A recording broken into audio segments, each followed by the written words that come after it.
आप सभी को जय मसीह की हिंदी बाइबल स्टडी इस चैनल में आपका स्वागत है। आइए मिलकर एक नए विषय को आज हम सीखेंगे और आज हम मरकुस का सुसमाचार अध्याय 3 आयत 1 से लेकर 6 तक हम मनन करेंगे। The gospel of Mark chapter 3 verse 1 to 6। इस पद के ऊपर जो हेडिंग लिखा है वो इस प्रकार है, सूखे हाथ वाले मनुष्य को चंगा करना। इसका हेडिंग पढ़ते ही हमें समझ आता है कि यीशु मसीह एक व्यक्ति को चंगा करता है और उस व्यक्ति का दाहिना हाथ सूख गया था। इस घटना को मैं इन शॉर्ट आपके सामने रखना चाहती हूँ। यहाँ पर हम देख सकते हैं कि यीशु मसीह एक आराधनालय में गए और उस समय पर वहां पर काफी लोग थे और उन लोगों के बीच में एक व्यक्ति था जिसका दाहिना हाथ सूख गया था और साथ में उस भीड़ में कुछ फरीसी लोग थे और फरीसी लोग इस सोच के साथ बैठे हैं कि हमें देखना है कि यीशु मसीह सबत के दिन इस व्यक्ति को चंगाई देता है कि नहीं। तब यीशु मसीह उन फरीसियों से एक सवाल पूछता है कि सबत का दिन भला करना उचित है कि नहीं। वो लोग जवाब नहीं देते हैं। तब यीशु मसीह उस सूखे हाथ वाला मनुष्य से कहता है कि तुम खड़े हो जाओ और उसके बाद यीशु कहता है कि अपना हाथ को बढ़ाओ।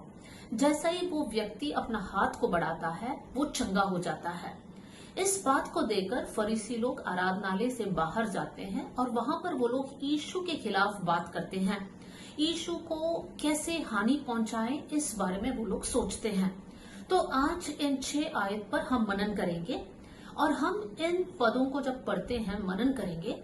हम बीमार व्यक्ति पर आज हम मनन नहीं कर रहे हैं, लेकिन हम उन फरीसियों के जीवन से कुछ बातों को हम सीखने जा रहे हैं। तो आइए मरकुस का सुसमाचार अध्याय 3 आयत 1 और 2 को हम पढ़ेंगे। यहाँ पर हम देख सकते हैं, वह फिर आराधनालय में गया और वहां एक मनुष्य था जिसका हाथ सूख गया था और वे उस पर दोष लगाने के लिए उसकी घात में लगे हुए थे। यहाँ पर हम देख सकते हैं कि यीशु मसीह आराधनालय में गए और वहां पर वो बीमार व्यक्ति था, लेकिन साथ में कुछ फरीसी लोग थे और फरीसी लोग इस ताक में बैठे हैं, इस इंतजार में बैठे हैं कि वो लोग यीशु मसीह पर दोष लगाएं। देखिए मेरे प्रियो, आराधनालय के अंदर बैठे हुए इन फरीसियों का एटीट्यूड, इनका मनसा किस प्रकार का है। वो लोग क्यों आराधनालय में बैठे हैं? ये फरीसी लोग इसलिए आराधनालय में बैठे हैं क्योंकि उनको यीशु मसीह के जीवन या यीशु मसीह की सेवा में कमियों को निकालना है, यीशु पर दोष लगाना है। मेरे प्रियो, यहाँ पर हम देख सकते हैं एक झुंड के लोग जिनको हम फरीसी कहते हैं, जिनके पास वचन का ज्ञान है, जो खुद दूसरों को सिखाते हैं, लेकिन इनका एटीट्यूड क्या है कि वो यीशु के अंदर से कमियों को निकालने की कोशिश कर रहे हैं, यीशु पर दोष लगाना चाहते हैं। आज भी कुछ ऐसे लोग हैं जो कलीसिया में इसलिए आते हैं क्योंकि वो लोग उस आराधनालय में या कलीसिया के अंदर, सेवकाई के अंदर से कमियों को निकालने की कोशिश करते हैं, उन पर दोष लगाने की कोशिश करते हैं। ओ, ये गाना सही से नहीं गाया, सही गाना को चुना नहीं, आज जो म्यूजिक सही नहीं था, आज ये व्यक्ति सही कपड़ा पहन कर नहीं आया, या फिर लाइटिंग सही नहीं था। तो कुछ लोग ऐसे हैं जो सिर्फ कमियों को ढूंढने आते हैं। मैं ये बात इसलिए आपके सामने बता रही हूँ क्योंकि ये बात जब हम सुनते हैं हमारे अंदर तुरंत किसी और का नाम नहीं आना चाहिए, लेकिन ये सवाल हमें अपने आप से पूछना है, क्या मैं इस झुंड में हूँ? क्या मेरे जीवन में ये स्वभाव है कि मैं किसी को देखते ही उनके कमियों पर मैं ध्यान देती हूँ, उन पर दोष लगाने के लिए मैं कुछ ना कुछ उनके जीवन, उनके व्यवहार, उनका स्वभाव से मैं देखते रहती हूँ। क्या ये मेरा जीवन शैली है? क्या ये मेरा स्वभाव है? देखिए फरीसी लोग क्या करते हैं वर्स 2 में, और वे उस पर दोष लगाने के लिए उसकी घात में लगे हुए थे कि देखे वो सबत के दिन उसे चंगा करता है कि नहीं। तो यहाँ पर फरीसी लोग सबसे पहले दोष लगाने के लिए बैठे हैं। दूसरी बात, वो लोग देख रहे हैं क्या यीशु चंगाई देगा, नहीं देगा।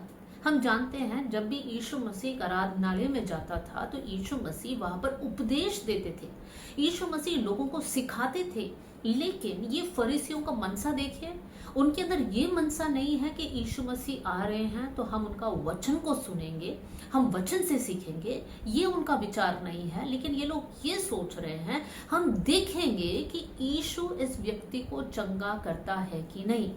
मतलब वो लोग सीखने की मनसा या फिर अपने जीवन में कुछ प्राप्त करने की मनसा से नहीं बैठे हैं। वो लोग इसलिए बैठे हैं कि हमें देखना है कि यहाँ पर क्या होने जा रहा है। मेरे प्रियो, जब हम लोग संगति करते हैं या फिर संडे आराधना में आते हैं या कोई और दिन भी जब हम लोग एक साथ बाइबल स्टडी हो या कोई मीटिंग हो, फास्टिंग प्रेयर हो, जब हम लोग एक साथ आते हैं तो हम क्या करते हैं? हम देखते रहते हैं या फिर हम लोग वचन सुनते हैं, सीखते हैं, आराधना करते हैं। कुछ लोग ऐसे होंगे जो सिर्फ देखने के लिए आए हैं। सबसे पहले उनका मनसा ऐसा है कि हमें दोष लगाना है और इसलिए वो लोग क्या करते हैं? वो लोग देखते हैं। आज हम ये सवाल अपने आप से पूछे, जब मैं संगति में जाती हूँ, जब मैं कलीसिया में जाती हूँ, तब मैं क्या करती हूँ? जब गीत गाया जाता है तब मैं दूसरों को देखकर बैठती हूँ या फिर मैं खुद उन गीतों को समझकर परमेश्वर के लिए आराधना देती हूँ? जब वचन की सेवा होता है तो क्या मैं दूसरों के ऊपर देख के बैठती हूँ कि क्या वो लोग सुन रहे हैं या बच्चे क्या कर रहे हैं, कौन उठ के जा रहा है, कौन से बच्चे खेल रहे हैं, कौन किसको देख रहा है, किसने क्या पहना है, या फिर मैं वचन को ध्यान से सुनती हूँ? मेरे प्रियो, हमारे जीवन को चेक करना है, क्योंकि ये ऐसे हमारे जीवन की कमियां हैं, ऐसे हमारे पाप है जिन पर हम ज्यादा फोकस नहीं करते हैं। हमारे लिए पाप झूठ बोलना, व्यभिचार करना, चोरी करना है। लेकिन मेरे प्रियो, अगर आप संगति करने के लिए बैठे हैं, आराधनालय में बैठे हैं, कलीसिया में बैठे हैं, लेकिन जब आराधना होती है और हम आराधना नहीं कर रहे हैं तो वो भी गलत है। हमें हमारा जीवन को जांचना है। जब मैं एक आराधनालय में जाती हूँ तो मेरा मनसा ये होना चाहिए कि मुझे परमेश्वर की आराधना करना है। लोग क्या कर रहे हैं, लोगों की कमियां ढूंढना मेरा जिम्मेदारी नहीं है, लेकिन मेरा ये जिम्मेदारी, मेरा ये स्वभाव होना है कि हम सब मिलकर परमेश्वर की आराधना करें। कमी बिना कौन है? सबके जीवन में कमी है। उस बात को समझकर हम लोग मिलकर परमेश्वर की आराधना करना है। तो फरीसियों के जीवन में हमने दो बातों को देखा। सबसे पहले वो लोग दोष लगाने के लिए बैठे हैं और दूसरी बात, वो लोग देख कर बैठे हैं कि यीशु मसीह क्या करने जा रहे हैं। आइए हम लोग आगे बढ़ेंगे। वर्स 3, उसने सूखे हाथ वाले मनुष्य से कहा, बीच में खड़ा हो।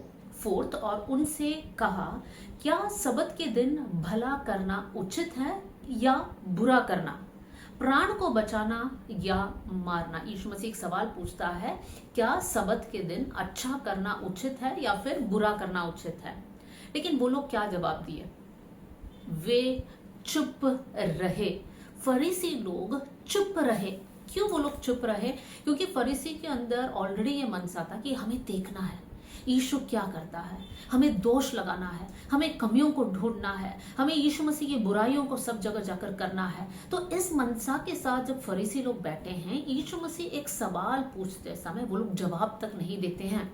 मेरे प्रियो, अगर एक व्यक्ति सच में सीखना चाहता है, एक अच्छे मन के साथ बैठा है और यीशु मसीह ये सवाल पूछता है, तो जरूर वो लोग उसका जवाब देंगे। लेकिन ये लोग जवाब नहीं दे रहे हैं, ये लोग वहां पर चुप हैं। तो यहाँ पर हम देख सकते हैं तीसरी बात, फरीसी लोग चुप रहे। वो लोग यीशु मसीह को जवाब नहीं दिया क्योंकि उनके अंदर सीखने का मन नहीं है, उनके अंदर यीशु मसीह से कुछ प्राप्त करने का मन नहीं है। उनके अंदर एक ही मन है, हमें देखना है कि यीशु मसीह क्या करता है। उसके बाद वो लोग दोष लगाने वाले हैं। आइए हम लोग आगे बढ़ेंगे। जब हम लोग उसके 5th वर्स को पढ़ेंगे, वर्स 5, उसने उनके मन की कठोरता से उदास होकर उनको क्रोध से चारों ओर देखा। देखिए यहाँ पर यीशु मसीह के बारे में क्या लिखा है, उनके मन की कठोरता को देखकर यीशु मसीह उदास होकर उन पर क्रोध किया। लेकिन जब हम फरीसियों के बारे में सीख रहे हैं, फरीसियों का मन कैसा है, उनके मन के बारे में लिखा है उनका मन कठोर है। मन कठोर होना मतलब इनके अंदर घमंड है, इनके अंदर ढीठपन है, इनको कुछ सीखना नहीं है, इनको लगता है हमें सब कुछ पता है, हमें व्यवस्था पता है, यीशु कौन है जो आकर ये सारी बातों को बदलता है। तो ये लोगों का मन कठोर है। देखिए मेरे प्रियो, जब भी हम प्रभु की उपस्थिति में बैठते हैं, हमें ये प्रार्थना करना है कि प्रभु मेरे कठोर मन को आप हटा दीजिए, मेरे अंदर एक कोमल हृदय को दीजिए, मेरे अंदर एक मांस का हृदय को दीजिए। मेरे प्रियो, पत्थर का दिल हटाना है और प्रभु से प्रार्थना करना है कि हमारे पास एक कोमल या फिर मांस का हृदय रहे, ताकि हम बातों को समझे, ताकि हम बातों को सीखे, ताकि यीशु मसीह हमारे जीवन के बारे में क्या चाहता है वो हम समझने पाए। जो लोगों का मन कठोर है वो लोग परमेश्वर से दूर है। उनके पास ज्ञान होगा, उनके पास पदवी होगा, उनके पास स्टेटस होगा, लेकिन कठोर हृदय वाला व्यक्ति परमेश्वर से दूर है। हम भजन 51 में पढ़ सकते हैं, टूटा हुआ मन प्रभु के सामने योग्य बलिदान है। तो परमेश्वर क्या चाहता है? परमेश्वर नहीं चाहता कि हमारे अंदर कठोर मन रहे, परमेश्वर चाहता है हमारा मन टूटा रहे।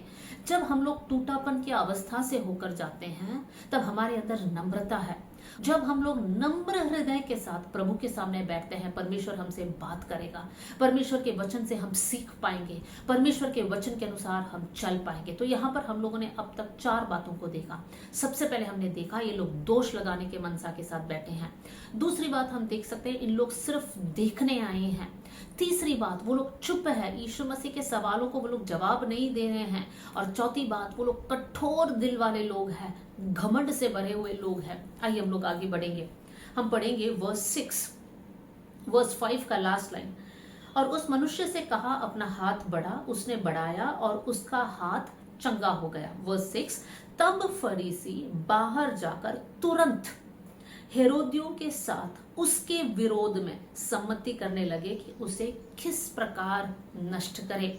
अब ये 4 क्वालिटीज को हमने फरीसियों के अंदर देखा। अब 5वीं बात ये है कि वो लोग जब देखते हैं कि यीशु मसीह चंगा किया, तब वो लोग कुछ सीखे बिना वहां से उठते हैं और वो लोग बाहर जाकर आपस में सम्मति करते हैं कि यीशु मसीह को हम हानि कैसे पहुंचाए, यीशु मसीह को नष्ट करना है। ठीक है मेरे प्रियो, ये फरीसी लोगों का मन इतना कठोर है कि उनके अंदर थोड़ा सा भी आनंद नहीं है कि एक व्यक्ति जिसका हाथ सूखा हुआ है वो चंगा होता है।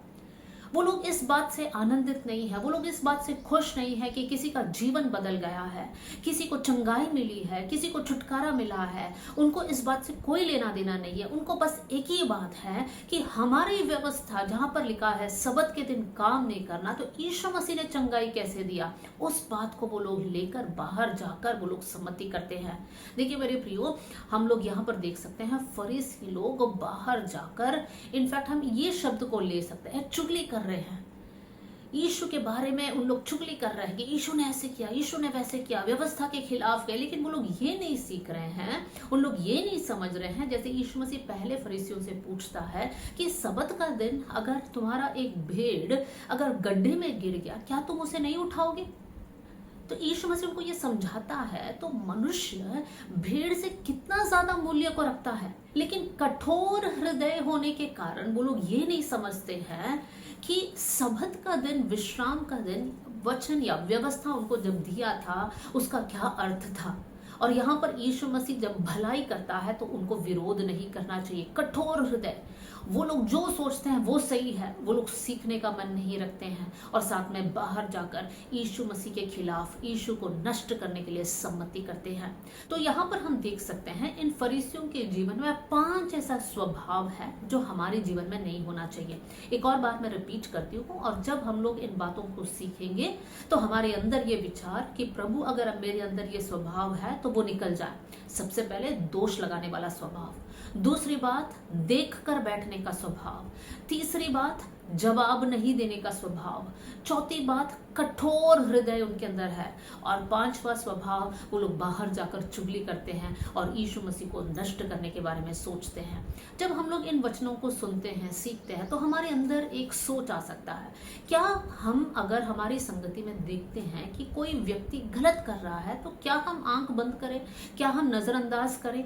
मेरे प्रियो, यहाँ पर केस अलग है। यहाँ पर फरीसी लोग जो कमी निकाल रहे हैं, जो दोष निकाल रहे हैं, वो यीशु मसीह के जीवन से है, जिनके बारे में हम जानते हैं यीशु मसीह के अंदर कोई खोट नहीं था। लेकिन जब हम लोग संगति करते हैं, बहुत अलग अलग प्रकार के लोग हैं, अगर उनके जीवन में कमी है तो हमें उनको बताना है। एक आयत को आपके सामने मैं पढ़ना चाहती हूँ, मत्ती का सुसमाचार, Matthew chapter 18 verse 15। Matthew 18 verse 15, यदि तेरा भाई तेरे विरुद्ध अपराध करे तो जा और अकेले में बातचीत करके उसको समझा। यदि वो तेरी सुने तो तूने अपने भाई को पा लिया है। अगर कोई गलत करता है तो उनको अकेले में समझाए, वो लोग समझ जाएंगे तो वो भाई बच जाता है। और वो लोग नहीं समझेंगे तो और भी क्या करना है, दो लोगों को साथ लेकर जाकर उनको समझाना है। तो ये बातें यहाँ पर लिखा हुआ है।